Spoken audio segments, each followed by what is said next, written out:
The story opens inside the dim mechanic workshop of La Santé Prison in Paris. Metal clinks softly as a man, his face calm and strangely composed, works on an old rusted machine. He lifts his eyes to the camera, and for a brief moment, there's a flicker, something between peace and the echo of a storm buried deep inside. "This," he says quietly, "is my story." The year is 1947.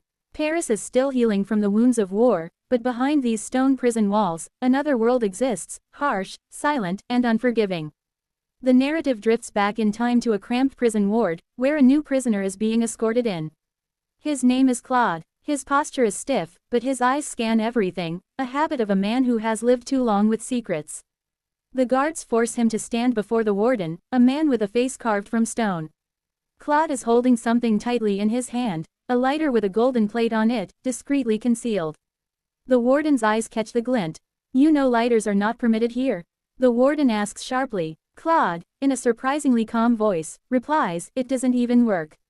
There's no gas inside. It's just something I'm attached to. But sentiment has no value in this place. You will get it back when you leave prison," the warden states coldly. "Until then, it remains with us." The lighter is confiscated. Claude is then transferred to another barrack, one that already houses 4 prisoners. As soon as he walks in, tension thickens. One of the inmates, a rough-edged man named Minou, snaps at the guard. "There are already 4 of us. Now he'll make it 5. The guard growls, "Yes, he stays here.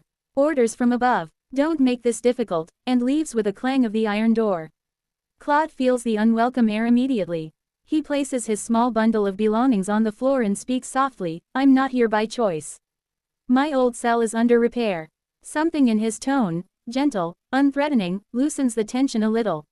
One by one, the prisoners introduce themselves. Vaseline, the eldest. Roland, tall and calm. Gio, slim, strange, curious. Gio instantly begins asking Claude absurd questions. "Do you have a wife? Are you in love? Do you love me?" he teases with a half-mad grin. Claude chuckles faintly. "Yes, I have a wife. But I'm in love with someone else." The others burst into laughter. These small exchanges melt away the stiffness in the room. Just then a guard returns, carrying a large cardboard sheet. He tosses it inside. The prisoners instantly know what that means. They must assemble cardboard boxes again today. Minou spreads an old cloth on the floor, and all of them get to work. Soon, the sound of folding cardboard and quiet chatter fills the cell. Food arrives from the kitchen. They gather around the metal plates and eat as a group. That moment of simple togetherness is rare in a place built to break men.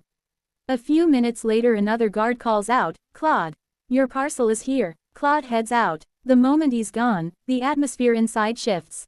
The 4 remaining inmates exchange looks and begin whispering. Claude seems decent enough, likable even, but trust inside a prison is a currency no one gifts easily. Especially when the 4 of them have a secret. They are planning an escape. The question is, should Claude be included? Meanwhile, Claude stands in the small storage room where his parcel is being inspected. Inside are only some food items. A loaf of bread, a small jar of jam, a few biscuits. Even so, every corner, every crumb is checked twice. Only when the guards are satisfied does Claude receive his parcel. When he returns, he instantly senses the shift in atmosphere. The warmth he felt earlier seems replaced with silent caution. "Everything okay?" he asks. Minou looks him directly in the eyes. "Why are you here? What did you do?" Claude pauses, then answers in a low voice, "Murder." The room freezes. Claude continues, "I lived with my wife, and her younger sister, Nicole. One day, my wife shot at me. I grabbed the gun, tried to take it away, but it went off, accidentally. The bullet hit her shoulder." The inmates are stunned. Gio blurts, "Your wife shot you? Why?" Claude hesitates before revealing the truth. "My wife is wealthy, very wealthy, but I don't love her anymore. I was in love with her younger sister, Nicole." At once, everything becomes clear. Betrayal, jealousy, rage, it all makes sense to them. Roland finally speaks. "Do you think you'll ever get out of here?" Claude doesn't answer. Roland leans back, then says something unexpected. "We're escaping, all 4 of us. Maybe you can join us." Claude is speechless. Roland continues, "I've escaped 3 times already. I know the routes, the guards, the timing, the weak spots." Claude looks around at the 4 men, realizing he may have been placed in this cell for a reason beyond chance. Perhaps fate is offering him a way out.